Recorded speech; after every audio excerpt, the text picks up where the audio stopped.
ভাওতা প্রতিশ্রুতি দিচ্ছে রাজ্যের বিভিন্ন রাজনৈতিক দল, তবে আইএসএফ কেবলমাত্র মানুষের কথা বলে। তাই রাজ্য জুড়ে আইএসএফ প্রার্থীদের বিপুল ভোটে জয়লাভ করাতে হবে এই লোকসভা নির্বাচনে।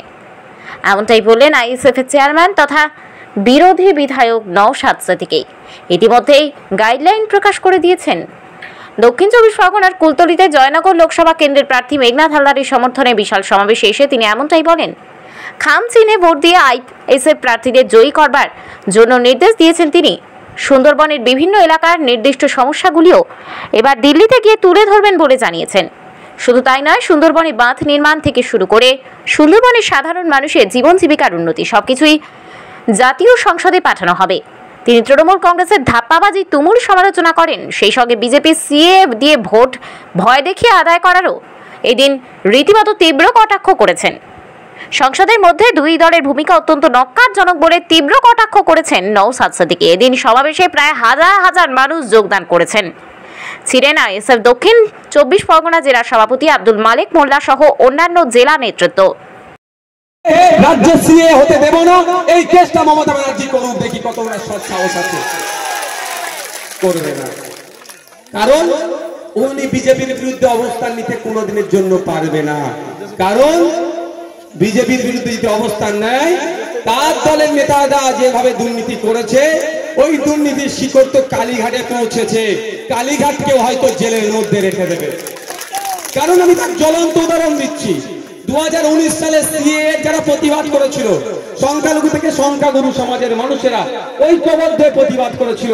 খোঁজ নিলে দেখা যাবে যে সেই সময় প্রতিবাদটা বিজেপির বিরুদ্ধে ছিল, কেন্দ্র সরকারের বিরুদ্ধে ছিল। মমতা ব্যানার্জি পশ্চিম বাংলার হাজার হাজার ছেলে মেয়ের, মুসলিম ছেলে মেয়েদের নামে মিথ্যা মামলা দিয়েছিল পুলিশকে দিয়ে। আরে লড়াইটা তো আন্দোলনটা তো গণতান্ত্রিক প্রক্রিয়ায় বিজেপির বিরুদ্ধে আমরা করছিলাম।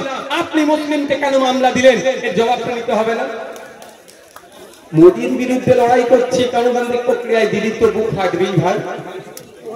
একে অপরের পরিপূরক।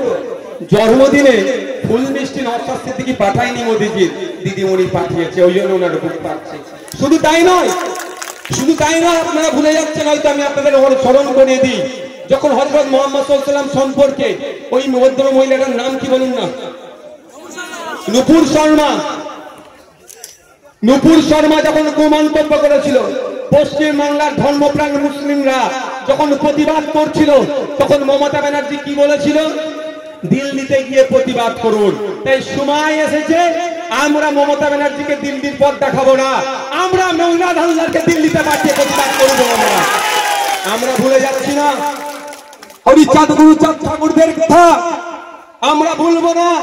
আমরা ধর্মপ্রাণ মানুষ, ঠিক যেভাবে চায়নি ঘোষ শিবলিঙ্গ সম্পর্কে বাজে মন্তব্য করেছে, যেভাবে প্রতিবাদ জানাবো, একইভাবে হরিচাঁদ গুরুচাঁদ ঠাকুরের নাম নিয়ে মন্তব্য করেছে, তারও প্রতিবাদ আমরা জানাবো।